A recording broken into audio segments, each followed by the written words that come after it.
A warm welcome to online digital platform. In our previous lecture, we are discussing about the DNA replication, and we discuss that key formation of DNA molecule from pre-existing DNA molecule, that is called DNA replication.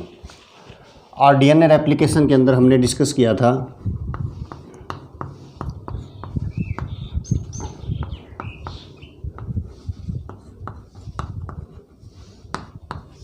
Semi conservative method of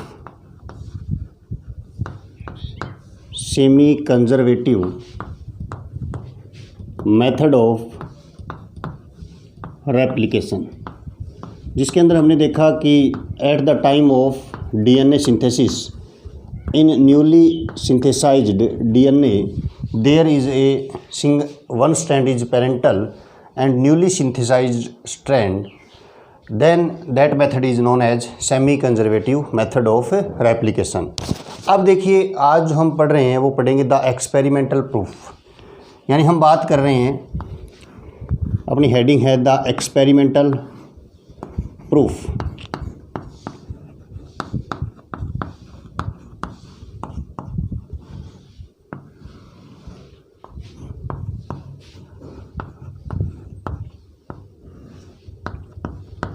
यानी हम discuss करेंगे the experimental proof of semi conservative method of replication, यानी हम semi conservative method को experimentally prove करेंगे और हम ये डिस्कस करेंगे कि at the time of DNA replication one strand is parental and one strand is newly synthesized. तो देखिए जो DNA रेप्लिकेशन जो है वो सेमी कंजर्वेटिव मेथड से होता है और ये किसने सबसे पहले प्रूव किया, वो किया था मीजल्स एंड स्टाहल ने. Meselson and Stahl two scientist which are proved that DNA replication is semi conservative. यानी हम कह सकते हैं DNA replication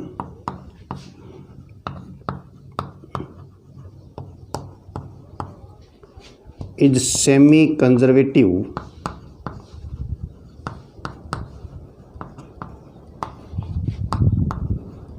and it practically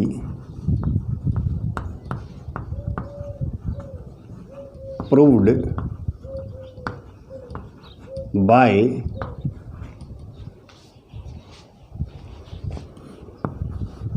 Michelson and Stahl in E coli. तो देखिए अगर हम बात करें एक्सपेरिमेंटली प्रूव की, तो सबसे पहले मिचेल्सन और जो स्टाहल थे उन्होंने ई कोलाई बैक्टीरिया के अंदर जो है इसको प्रैक्टिकली प्रूव किया. तो देखिए इन्होंने क्या किया, उसके पहले हम थोड़ा सा इसको नोट कर लेते हैं, फिर हम उसको डिटेल में एक्सप्लेन करेंगे. तो सबसे पहले इन्होंने क्या किया, they grew E coli in ammonium chloride. अब देखिए अमोनियम क्लोराइड क्या है, NH4Cl अमोनियम क्लोराइड होता है. यहाँ पर मैंने N15 रिप्रेजेंट किया है. N15 क्या होता है, हैवी आइसोटोप ऑफ नाइट्रोजन. यानी हम कह सकते हैं हैवी आइसोटोप ऑफ नाइट्रोजन. तो इसमें देखिए आप, जब हम ई कोलाई को अमोनियम क्लोराइड जो है उस मीडियम के अंदर जब हम इसको ग्रू करते हैं, इसको कल्चर करते हैं, तो रिजल्ट क्या होता है, and the result N15 incorporated into newly synthesized DNA. यानी हमें पता है कि नाइट्रोजन नॉर्मली क्या होता है, N14 होता है, और हम ई कोलाई को नाइट्रोजन 15 मीडियम के अंदर कल्चर कर रहे हैं, तो जो डीएनए की स्ट्रैंड बनेगी उसमें जो नाइट्रोजन कंपाउंड है या नाइट्रोजन एटम है वो कैसा हो जाएगा, N15 हो जाएगा। ठीक है, तो ये इन्होंने क्या किया, सबसे पहले इन्होंने ये किया। अब देखिए जो हैवी डीएनए मॉलिक्यूल है जिसके अंदर क्या है N15, तो हम कह सकते हैं heavy DNA molecule could be distinguished from the normal DNA. हम कह सकते हैं the heavy DNA molecule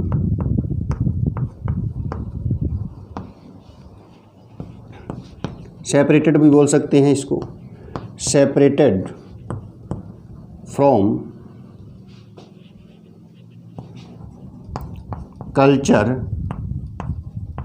by centrifugation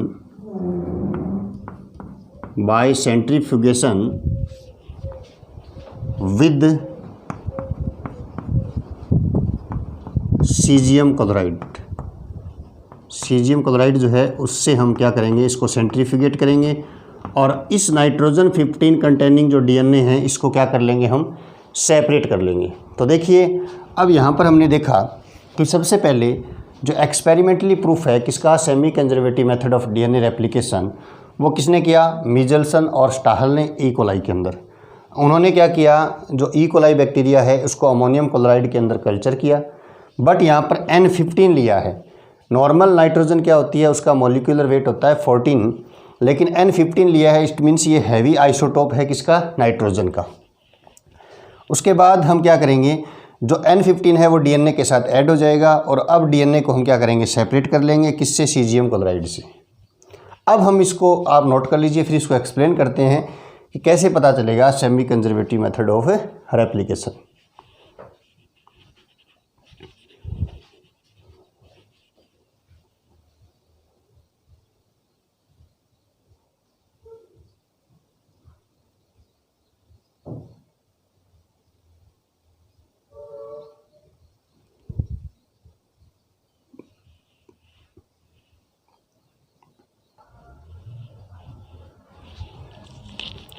तो अभी हमने देखा कि मिचेल्सन और स्टाहल ने क्या किया कि जो डीएनए है वो क्या था, नाइट्रोजन 15 कंटेनिंग था, यानी हम यहाँ पर एक डीएनए को बना रहे हैं।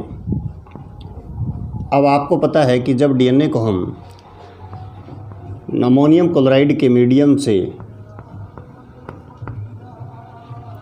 या अमोनियम क्लोराइड के मीडियम में कल्चर करेंगे तो इन स्ट्रैंड्स के अंदर जो नाइट्रोजन होगी वो कैसी होगी, N15। ठीक है, अब फिर क्या होता है, जैसे मान लीजिए आप इसका सेंट्रीफ्यूगेशन कर रहे हो, किसके साथ, सीजियम क्लोराइड के साथ। तो देखिए सबसे पहले सेंट्रीफ्यूगेशन क्या होता है, सेंट्रीफ्यूगेशन का मतलब होता है जैसे मान लीजिए कोई एक टेस्ट ट्यूब है और इस टेस्ट ट्यूब के अंदर हम किसी भी सेल को डाल दें और इस सेल को सेंट्रीफ्यूगेट करें, यानी इसको एक कांस्टेंट वेलोसिटी से रिवॉल्व करते हैं, तो सेल्स के जो कंपोनेंट्स होते हैं वो सेपरेट हो जाते हैं और वो डेंसिटी के अकॉर्डिंग इस प्रकार से डिपॉजिट होने लग जाते हैं। जिसकी डेंसिटी ज़्यादा होगी वो नीचे की तरफ डिपॉजिट होगा और जिसकी डेंसिटी कम होगी उसको ऊपर की तरफ डिपॉजिट हो जाता है। इसको बोलते हैं सेंट्रीफ्यूगेशन। इससे हम क्या करते हैं, सेल्स के जो कंपोनेंट्स होते हैं उनको क्या करते हैं, सेपरेट करते हैं। तो अब यहाँ पर देखिए जब आप इसको सीजियम क्लोराइड से सेपरेट करेंगे तो यहाँ पर जो डीएनए होगा वो क्या होगा, फिर जो डीएनए होगा वो हो जाएगा फिर आइसोलेट हो जाएगा। ठीक है, सेंट्रीफ्यूगेट हो जाएगा। तो यहाँ पर मैं आपको शो कर रहा हूँ नाइट्रोजन 15 जो है, मान लीजिए ये नाइट्रोजन 15 है, ये क्या हो गया, डिपॉजिट हो गया। आपके एनसीईआरटी के बुक के अंदर टेस्ट ट्यूब को हॉरिजेंटल शो कर रखा है, तो मैंने हॉरिजेंटल ही शो किया, इसको वर्टिकल शो नहीं किया। वैसे भी शो कर सकते हैं वर्टिकल, बट हम हॉरिजेंटल ही शो करेंगे इसको। उसके बाद देखिए, उसके बाद इन्होंने क्या किया, इस डीएनए को इन्होंने नॉर्मल जो अमोनियम क्लोराइड है, नॉर्मल अमोनियम क्लोराइड है उसके अंदर उन्होंने इसको कल्चर किया, यानी नाइट्रोजन क्या होगी फिर 14। अब आपको पता है, ये मान लीजिए इनको पता नहीं था, बट ये जो डीएनए की दोनों स्ट्रैंड्स हैं वो सेपरेट होती हैं, हमने पढ़ा था। तो ये दोनों डीएनए की स्ट्रैंड्स क्या हो जाएंगी, सेपरेट।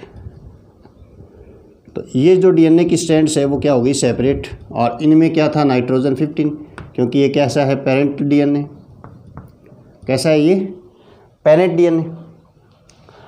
और जो नई स्ट्रैंड बनेगी वो नई स्ट्रैंड कैसे बनेगी, नई स्ट्रैंड में क्या होगा, N14, क्योंकि अब हम इसे नॉर्मल मीडियम के अंदर इसको ग्रो कर रहे हैं। तो अब कल्चर से जो नई स्ट्रैंड बनेगी उसमें क्या हो जाएगा, नाइट्रोजन 14। वैसे ही यहाँ पर भी क्या हो जाएगा, नाइट्रोजन 14। अब जब हम इसको सेंट्रीफ्यूगेट करेंगे तो सेंट्रीफ्यूगेट करने पर आप देखेंगे इसको कि अब बताइए वेट किसका ज़्यादा है। भाई नाइट्रोजन 15 का वेट ज़्यादा है, तो जिसका वेट ज़्यादा होगा वो नीचे की तरफ डिपॉजिट होगी। तो नाइट्रोजन 15 जो है उसको मैंने इस प्रकार से, और यहाँ पर डीएनए कैसा है, डीएनए है हाइब्रिड, क्योंकि एक स्ट्रैंड क्या है, नाइट्रोजन 15 की और एक क्या है, 14 की। तो हम कह सकते हैं कि ये डीएनए कैसा हो जाएगा, हाइब्रिड डीएनए हो जाएगा। तो इस प्रकार से ये सेंट्रीफ्यूगेट होगा हाइब्रिड, यानी इसमें मैंने एक स्ट्रैंड तो क्या दिखा दिया आपको, पेरेंटल, और एक स्ट्रैंड मैंने आपको क्या दिखाई है, न्यूली सिंथेसाइज्ड। तो हाइब्रिड डीएनए भी सेंट्रीफ्यूगेट हो गया। अब हम बात करते हैं इसका, अगर हम और ज़्यादा अगर इसका रेप्लिकेशन करते हैं तो क्या होगा, देखिए। अब देखिए, अब इन स्ट्रैंड्स की बात करते हैं। मीडियम तो वही अपने पास नॉर्मल मीडियम है, अमोनियम क्लोराइड, और नाइट्रोजन क्या है यहाँ पर 14। तो अब यहाँ पर देखिए इसकी दोनों स्ट्रैंड्स भी ओपन होंगी। तो देखिए इसको मैं इस प्रकार से ओपन करता हूँ, ये ओपन हो गई, और ये स्ट्रैंड भी ओपन हो जाएगी। इस एक डीएनए की दोनों स्ट्रैंड्स जो हैं वो इस तरीके से ओपन हो जाएगी। ये लीजिए, ओपन हो गई। वैसे ही इसकी स्ट्रैंड्स भी क्या होंगी, ओपन हो जाएगी। और ये स्ट्रैंड है आपकी, ये भी क्या हो जाएगी, ओपन हो जाएगी। अब देखिए जो स्ट्रैंड्स बनेगी उसमें क्या होगा, नाइट्रोजन 14, और नाइट्रोजन 14 को हमने इस कलर से रिप्रेजेंट कर रखा है। तो देखिए यहाँ क्या हो जाएगा फिर, नाइट्रोजन 14, ये तो नाइट्रोजन 14 है ही, और जो नई बनेगी वो भी क्या होगी, नाइट्रोजन 14। ये क्या हो जाएगा, नाइट्रोजन 14, ये क्या हो जाएगा आपका, नाइट्रोजन 14, ये हो गया नाइट्रोजन 15, ये हो गया नाइट्रोजन 15। अब देखिए, अब जो आगे रेप्लिकेशन हुआ 2 से 4 डीएनए बने, तो इनकी भी पेरेंट डीएनए की जो स्ट्रैंड है वो अलग अलग हो गई, और इस पर नई स्ट्रैंड बन गई। लेकिन नई स्ट्रैंड बनेगी उसमें क्या होगा, नाइट्रोजन 14 होगा, क्योंकि हम अब कल्चर किससे में कर रहे हैं, अमोनियम क्लोराइड के अंदर। अब यहाँ पर जो हम सेंट्रीफिकेशन देखेंगे तो इस सेंट्रीफिकेशन के अंदर आपको पता चल जाएगा कि ये क्या है, नाइट्रोजन 14 कंटेनिंग, तो ये तो थोड़ा लाइट होगा, तो ये थोड़ा ऊपर की तरफ डिपॉजिट होगा। ये तो हो गया आपका नाइट्रोजन 14 कंटेनिंग डीएनए। और ये क्या हो जाएगा आपका, नाइट्रोजन 15 वाला और नाइट्रोजन 14 वाला, ये क्या है, हाइब्रिड। तो इसको हाइब्रिड को रिप्रेजेंट कर देता हूँ। तो हाइब्रिड का वेट थोड़ा ज़्यादा होगा, क्योंकि इसमें एक क्या है, नाइट्रोजन 15 है, तो ये नीचे की तरफ डिपॉजिट हो जाएगा। ऐसा पैटर्न हमें मिल जाएगा। ये क्या है, हाइब्रिड। तो इस सेंट्रीफ्यूगेशन टेक्निक से इन्होंने देखा कि जैसे कोई डीएनए का मॉलिक्यूल है, अगर उसमें रेप्लिकेशन होता है या एक डीएनए जो है उससे 2 डीएनए मॉलिक्यूल बनते हैं, तो दोनों की स्ट्रैंड्स क्या हो जाती है, सेपरेट, और उसके ऊपर एक एक नई स्ट्रैंड का फॉर्मेशन होता है। और इस टेक्निक से इन्होंने ये मेज़र कर लिया कि DNA replication is a semi conservative method. यानी इन्होंने क्या किया, थर्ड स्टेप में इन्होंने क्या किया, जो एक्सट्रैक्टेड डीएनए था, that DNA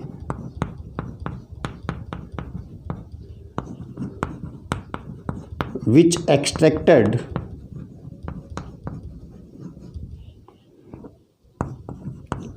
it grow into ammonium chloride medium, और नॉर्मल मीडियम था, and proved bye centrifugation that DNA replication done by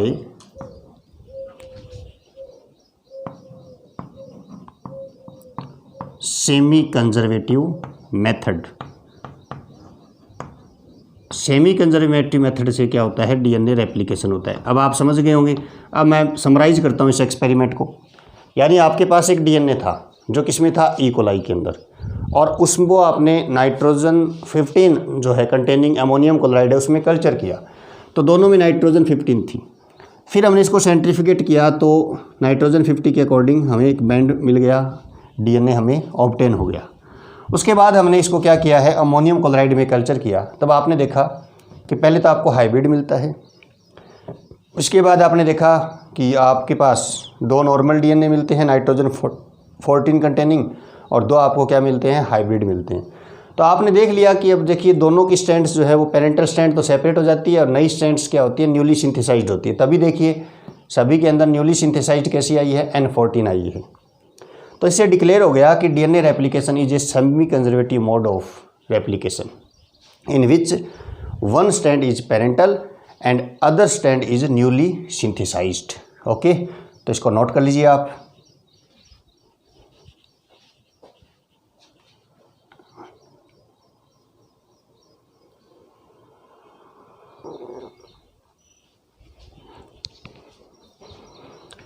now students, we are discussing the machinery and the enzyme. तो देखिए हम discuss करेंगे the machinery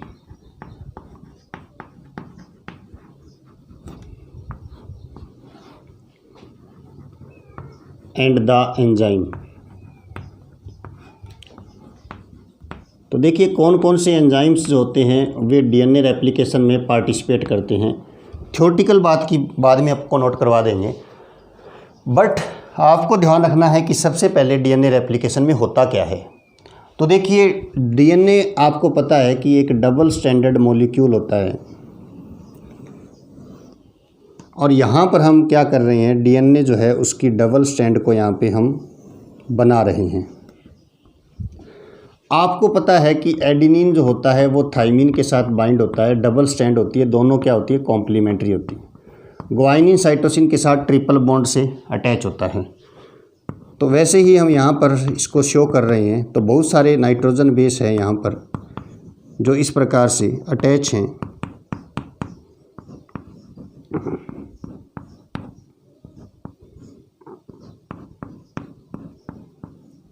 अब आपको पता है कि जो डीएनए जो रेप्लिकेशन है it's a semi conservative mode of reproduction replication. तो semi conservative mode of replication means दोनों स्ट्रैंड्स क्या होंगी, सेपरेट, और दोनों स्ट्रैंड सेपरेट्स होंगी तो इसमें हाइड्रोजन बॉन्ड का क्या होगा, ब्रेक डाउन। अब आप बताइए, क्या मैंने आपको यह बताया कि दोनों स्ट्रैंड्स जो थी वो एकदम से सेपरेट हो गई, यानी दोनों स्ट्रैंड अलग अलग हो गई पूरी? ऐसा नहीं होता। मैंने वहाँ पर तो आपको दोनों स्ट्रैंड्स अलग अलग शो कर दिए एक साथ, लेकिन वो देखो फाइनली तो दोनों स्ट्रैंड्स क्या होंगी, सेपरेट होंगी, बट वो एक साथ नहीं होती। उसका रीज़न क्या है, it require more energy to break down of hydrogen bond, यानी हाइड्रोजन बॉन्ड के ब्रेक डाउन के लिए ज़्यादा एनर्जी की रिक्वायरमेंट है। तो ये सारे बॉन्ड एक साथ उनका ब्रेक डाउन नहीं हो सकता। तो सबसे पहले क्या होगा कि ये जो स्ट्रैंड है इसके कुछ हाइड्रोजन बॉन्ड है वही क्या होंगे, ब्रेक होंगे। तो इसमें क्या होता है, देखिए मान लीजिए यहाँ से डीएनए की कॉइलिंग ओपन होना शुरू होती है। ये स्ट्रैंड मैंने इसको रिप्रेजेंट कर दिया 5' 3' से, और इसको मैंने 3' 5' से रिप्रेजेंट किया है। अब इस स्ट्रैंड को मैं क्या बोलूँगा, ध्यान रखना, ये स्ट्रैंड कौन सी है, 3' 5', नीचे से इसको रीड करना स्टार्ट करना है आपको। और ये स्ट्रैंड कौन सी है आपकी, 5' 3', क्योंकि बेस से हम क्या करते हैं, किसी भी स्ट्रैंड को रीड करते हैं। और ये बताया था मैंने 5' 3' क्यों लिखते हैं हम, क्योंकि बॉन्डिंग होती है, फॉस्फोडाइएस्टर बॉन्ड बनते हैं। वो जो पेंटोस शुगर है उसके 3 कार्बन और दूसरी पेंटोस शुगर के 5 कार्बन के साथ फॉस्फोडाइएस्टर बॉन्ड बनते हैं, इसलिए 5' और 3' से हम इसको डिनोट करते हैं। तो देखिए पहले कुछ जगह से ब्रेक डाउन होगा, तो यहाँ पर हाइड्रोजन बॉन्ड जब ब्रेक डाउन होता है तो उस टाइम कौन सा एंजाइम रिक्वायर होता है, हेलिकेज एंजाइम।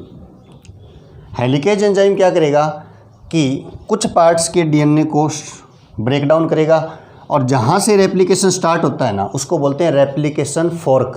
लिखवाऊंगा मैं आपको, लेकिन मैं यहाँ पर कुछ ही पार्ट शो कर रहा हूँ। मान लीजिए मैंने यहाँ पे डीएनए का कुछ ही पार्ट शो किया है और दोनों के अंदर क्या हो गया, ब्रेक डाउन हो गया इस तरीके से। तो अब बताइए ये क्या है, यहाँ से रेप्लिकेशन शुरू होगा तो ये रेप्लिकेशन फोर्क है। मैं यहाँ पे किसको मेंशन कर रहा हूँ, रेप्लिकेशन फोर्क को। अब ये स्टैंड क्या है, 3' और इसका फाइनल एंड क्या होगा, 5' ही होगा। वैसे ही इसका क्या है 5' और ये क्या है 3' स्टैंड। दोनों के ब्रेकडाउन हो गए किससे, हेलिकेज एंजाइम से। यानी हम कह सकते हैं फर्स्ट जो एंजाइम है, जो फर्स्ट मशीनरी है वो कौन सी है, helicase enzyme, which break the hydrogen bond between nitrogen base. अब यहाँ पर देखिए, यहाँ पर क्या है, एडिनिन, ग्वाइनिन और थाइमिन। वैसे यहाँ पर देखिए थाइमिन, साइटोसिन, एडिनिन। अब ये दोनों स्टैंड कौन सी स्टैंड है, ये है टेम्पलेट स्टैंड। भी देखो, जिस पेरेंट स्टैंड को हम क्या बोलेंगे, टेम्पलेट स्टैंड। तो ये दोनों क्या है, टेम्पलेट स्टैंड। पेरेंट स्टैंड है डीएनए की, उसको बोलते हैं टेम्पलेट स्टैंड, जिसके ऊपर जो नया डीएनए मॉलिक्यूल होगा वो सिंथेसाइज होगा। अब जब डीएनए स्टैंड के ऊपर जब डीएनए स्टैंड जो बनेगी उसके लिए क्या चाहिए आपको, एंजाइम। और वो एंजाइम कौन सा होगा, पॉलीमरेज। कौन सा एंजाइम होगा, पॉलीमरेज। तो अपोजिट न्यूक्लियोटाइड आके उसकी तरफ अट्रैक्ट होंगे। तो थाइमिन के साथ क्या अट्रैक्ट होगा, एडिनिन। ग्वाइनिन के साथ क्या अट्रैक्ट हो जाएगा, साइटोसिन। एडिनिन के साथ क्या अट्रैक्ट होगा, थाइमिन। और इस स्टैंड के ऊपर फिर ये 3' 5' है, तो यहाँ पर ये क्या हो जाएगा 5' और ये क्या हो जाएगा 3'। अब मैंने यहाँ पे 5' to 3' एरो इस तरीके से क्यों मेंशन किया है, क्योंकि डीएनए रेप्लिकेशन हमेशा कहाँ से कहाँ होगा, 5' to 3' होगा। ये इंपॉर्टेंट है। आपसे पूछ ले कि डीएनए रेप्लिकेशन की डायरेक्शन क्या है, तो 5' to 3', यानी नई स्टैंड कैसे बनेगी, 5' to 3' बनेगी। वैसे ये 3' है, तो यहाँ पर जो स्टैंड बनेगी वो सिंपल सी बात है, इधर कौन सा एंड होगा 5', इधर कौन सा होगा 3'। तो इसको एरो को मैंने इधर शो कर दिया, क्योंकि रेप्लिकेशन जो है वो हमेशा 5' to 3' और 5' to 3' होगा। तो आप देख रहे हो दोनों स्टैंड्स का फॉर्मेशन हो रहा है और दोनों अपोजिट डायरेक्शन में जा रही है। तो हम क्या कह सकते हैं, हम कह सकते हैं DNA replication is by directional.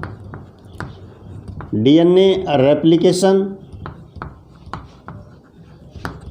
Is by directional, दोनों डायरेक्शन में हो रहा है, तो ये क्या होगा, बाई डायरेक्शनल। अब यहाँ पर जो ये पॉलीमराइजेशन हो रहा है, यानी अपोजिट न्यूक्लियोटाइड आकर जुड़ रहे हैं, तो इसमें कौन सा एंजाइम हेल्प करता है, वो होता है आपका डीएनए पॉलीमरेज।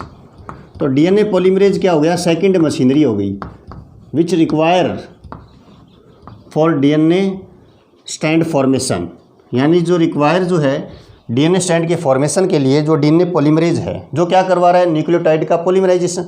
अब आप सोच रहे हो कि अपोजिट न्यूक्लियोटाइड कहाँ से आई, तो डीएनए रेप्लिकेशन सेल के अंदर है, तो सेल के अंदर क्या है, साइटोप्लाज्म में पहले से ही प्रेजेंट है क्या, न्यूक्लियोटाइड। तो इस तरीके से आपने देखा कि जो ये 3' 5' स्टैंड है, मैंने कहा बेस की बात कर रहे हैं, तो ये जिस स्टैंड पे बन रहे हैं इसको बोलते हैं लीडिंग स्टैंड, जो कंटिन्यूस बन रही है। यानी 3' और 5' जो स्ट्रैंड है, 3' 5' जो पेरेंट स्टैंड है उसके ऊपर कंटिन्यूस स्ट्रैंड बन रही है, जिसको हम बोलते हैं लीडिंग स्ट्रैंड। क्या बोलते हैं इसको, लीडिंग स्ट्रैंड। देखिए ये कंटिन्यूस बन रही है, किस पे, 3' 5' पे जो स्ट्रैंड बनेगी वो कंटिन्यूस बनती है, उसको बोलते हैं लीडिंग स्ट्रैंड। और जो 5' 3' पे जो स्टैंड बनती है, 5' 3' पे जो स्टैंड है वो डिसकंटिन्यूस है, और इसमें क्या है, सेगमेंट है, और उन सेगमेंट को हम बोलते हैं ओकाजाकी सेगमेंट। ये कैसे सेगमेंट है, ओकाजाकी सेगमेंट। यानी मैं कह सकता हूँ 5' और जो 3' पेरेंट स्टैंड है उस पे जो स्टैंड बनेगी वो कैसी होगी, लैगिंग स्टैंड। लैगिंग का मतलब इसमें स्पेस है, ये डिसकंटिन्यूस है, लीडिंग स्ट्रैंड तो कंटिन्यूस है और लैगिंग स्ट्रैंड क्या है, डिसकंटिन्यूस है। और इसमें क्या होगा, ओकाजाकी सेगमेंट, मतलब ये छोटे छोटे सेगमेंट्स बन रहे हैं न्यूक्लियोटाइड चेन के जो आपस में बाइंड नहीं है, और इनको बाइंड करने के लिए कौन सा एंजाइम काम में आता है, डीएनए लाइगेज। तो ये थर्ड एंजाइम या थर्ड मशीनरी है which require for DNA replication. ठीक है, तो अब इसको हम दोबारा देखते हैं, फिर इसको नोट करवाएंगे। पहले आपको ध्यान रखना है कि जो डीएनए रेप्लिकेशन है उसमें हेलिकेज एंजाइम क्या करेगा, बोथ स्ट्रैंड के जो हाइड्रोजन बॉन्ड है उनका ब्रेक डाउन करेगा। एक साथ ब्रेक डाउन नहीं कर सकता क्योंकि इट रिक्वायर मोर एनर्जी, कि ज़्यादा एनर्जी की रिक्वायरमेंट है तो एक साथ ब्रेक डाउन नहीं होगा। दूसरी बात, जो स्ट्रैंड है उसको नीचे से पढ़ना शुरू करेंगे तो ये स्ट्रैंड क्या है 3' 5' और ये है 5' 3'। 3' स्ट्रैंड के ऊपर 5' के ऊपर न्यूक्लियोटाइड आएंगे, पॉलीमराइजेशन होगा, उसके लिए एंजाइम कौन सा रिक्वायर है, डीएनए पॉलीमरेज। और इसके अंदर जो स्ट्रैंड बन रही है 5'-3' ये कंटिन्यूस है और ये क्या है, डिसकंटिन्यूस। कंटिन्यूस स्ट्रैंड को क्या कहेंगे, लीडिंग स्ट्रैंड। डिसकंटिन्यूस स्ट्रैंड है उसको बोलेंगे लैगिंग स्ट्रैंड। उसमें जो सेगमेंट्स हैं, क्योंकि डिसकंटिन्यूस है इट मीन सेगमेंट तो होंगे ही, और इन सेगमेंट को हम क्या कहेंगे, ओकाजाकी सेगमेंट। और उनको कौन फुलफिल करेगा, डीएनए लाइगेज, क्योंकि दो डीएनए स्ट्रैंड को जोड़ने का काम कौन करता है, डीएनए लाइगेज। तो तीन तो एंजाइम हो गए आपके, हेलिकेज, डीएनए पॉलीमरेज और डीएनए लाइगेज। और इस तरीके से क्या होता है, डीएनए रेप्लिकेशन। यानी यहाँ से स्ट्रैंड धीरे धीरे अनकॉइल होती रहती है और एक स्ट्रैंड के ऊपर दूसरा स्ट्रैंड बनता रहता है। तो ये क्या है, semi conservative mode of DNA replication. यानी हम मशीनरी और एंजाइम की बात करेंगे और साथ में हम आपको नोट करवा देंगे किसको, मैकेनिज्म ऑफ डीएनए रेप्लिकेशन। यानी ये क्या है, एक तरीके की मैकेनिज्म ऑफ डीएनए रेप्लिकेशन है। अगर आपसे बोर्ड के एग्जाम में पूछा जाएगा कि explain the mode of replication, तो आपको यही सब कुछ एक्सप्लेन करना पड़ेगा।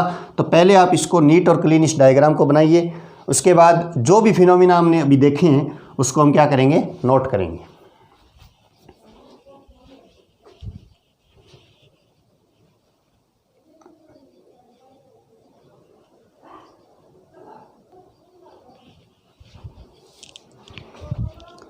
तो अब नोट करेंगे हम सबसे पहले मशीनरी और एंजाइम्स के अंदर।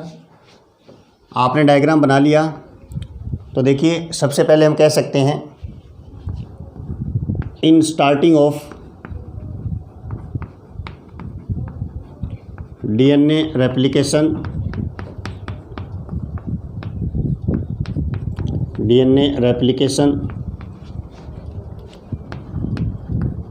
Helicase enzyme break the hydrogen bond between nitrogen base. As result, both strands, parent strands या complementary strands,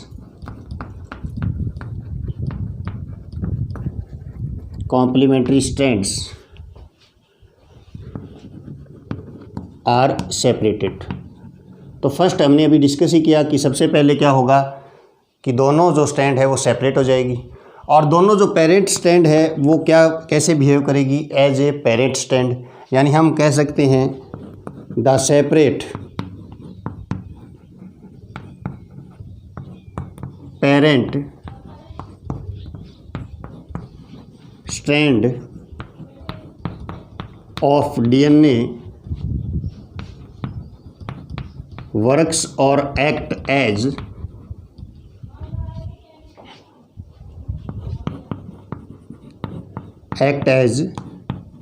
टेम्पलेट स्ट्रैंड। दोनों स्ट्रैंड कैसी होंगी, टेम्पलेट स्ट्रैंड होंगी, क्योंकि इसके ऊपर जो नई स्ट्रैंड है वो क्या होगी, उसका फॉर्मेशन होगा। तो पेरेंट स्ट्रैंड को हम क्या कहेंगे, टेम्पलेट स्ट्रैंड्स। उसके बाद हम कह सकते हैं the nucleotide present in cytoplasm attract towards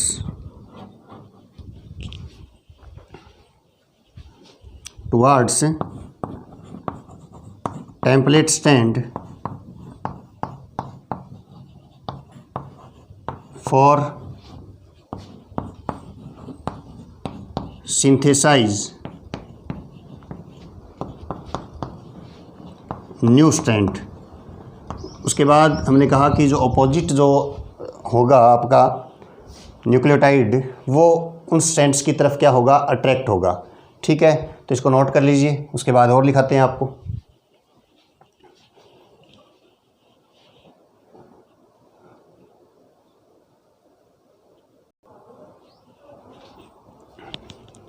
तो अभी आपने देखा कि अपोजिट न्यूक्लियोटाइड चेन जो है या अपोजिट न्यूक्लियोटाइड जो है वो अट्रैक्ट होंगे। उसके बाद हम कह सकते हैं with the help of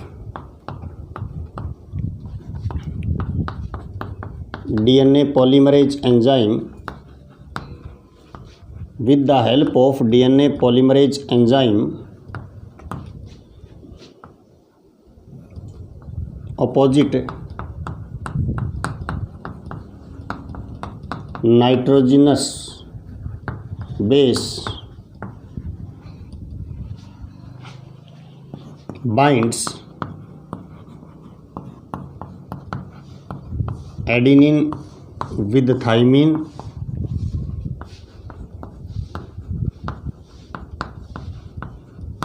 and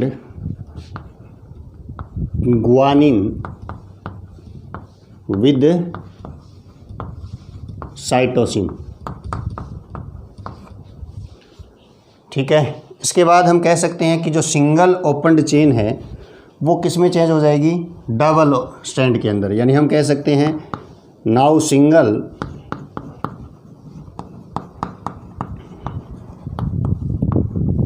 opened chain convert into double strand and DNA replication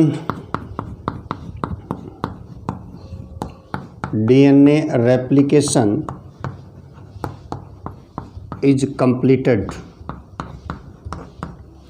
और इसके बिटवीन क्या होता है, मैंने आपको बताया कि जो 3-5' पेरेंट स्ट्रैंड है उसमें कॉन्टिन्यूस स्ट्रैंड बनेगी।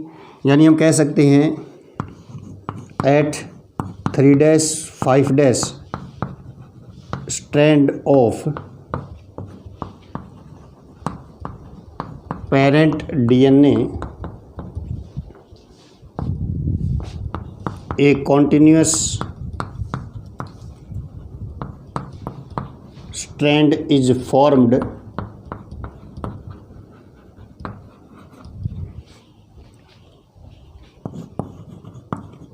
that known as leading strand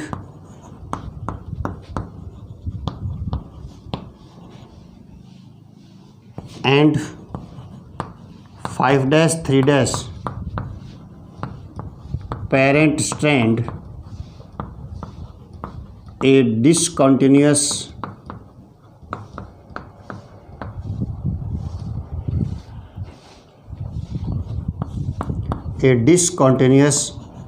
strand is formed that known as lagging strand। उसके बाद हमने देखा लैगिंग स्ट्रैंड्स के अंदर जो सेगमेंट्स थे उन्हें हमने क्या कहा था, ओकाजाकी सेगमेंट। यानी हम कह सकते हैं द फ्रैगमेंट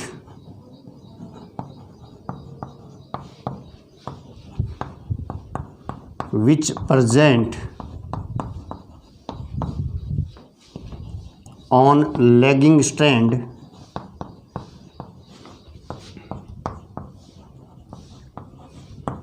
known as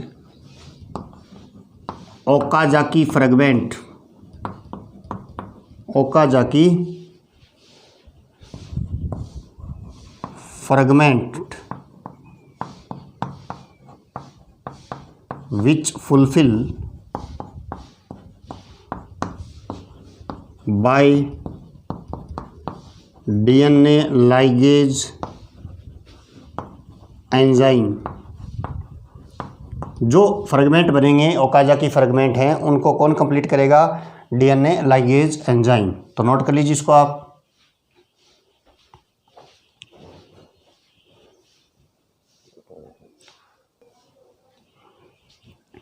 तो अभी हमने डिस्कस किया था कि जो डीएनए रेप्लिकेशन है उसमें हम नेक्स्ट पॉइंट की बात करें तो डीएनए रेप्लिकेशन में जो सेपरेशन होता है बोथ स्ट्रैंड्स का वो इंटायर लेंथ पे नहीं होता। क्यों नहीं होता? क्योंकि इट रिक्वायर मोर एनर्जी। यानी हम कह सकते हैं फॉर लॉन्ग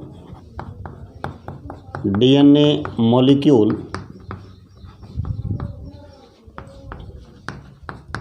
बोथ स्ट्रैंड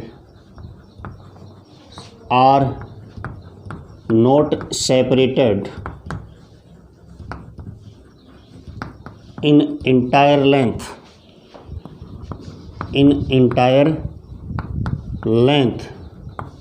और इसका रीज़न मैंने आपको बताया था due to high energy requirement. क्योंकि ज़्यादा एनर्जी की रिक्वायरमेंट होती है तो कुछ जगह पे ही वो लेंथ जो है स्टार्टिंग में रेप्लिकेशन जहाँ से होता है उसे हम क्या कहते हैं?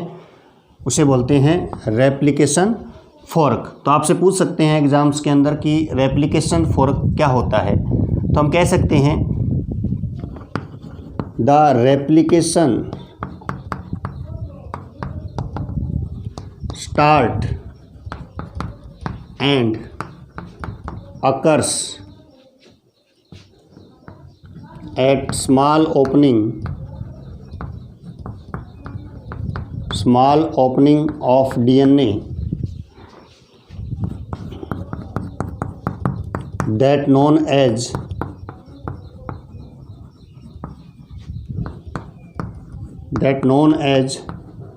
Replication fork. उसको हम क्या कहेंगे? रेप्लिकेशन फोर्क कहते हैं। ठीक है। उसके बाद हम कह सकते हैं DNA replication always 5' to 3' direction, या हम कह सकते हैं DNA replication is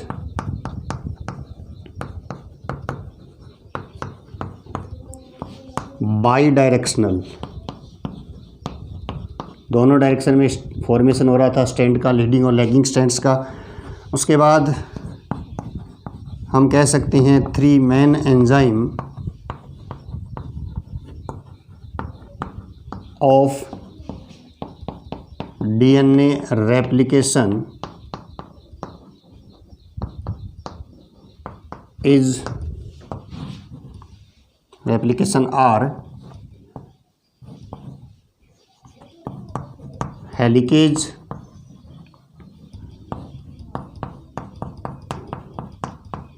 DNA polymerase और डीएनए लाइगेज। ठीक है, तो नोट कर लीजिए इसको। तो ये था आपका डीएनए रेप्लिकेशन प्रोसेस।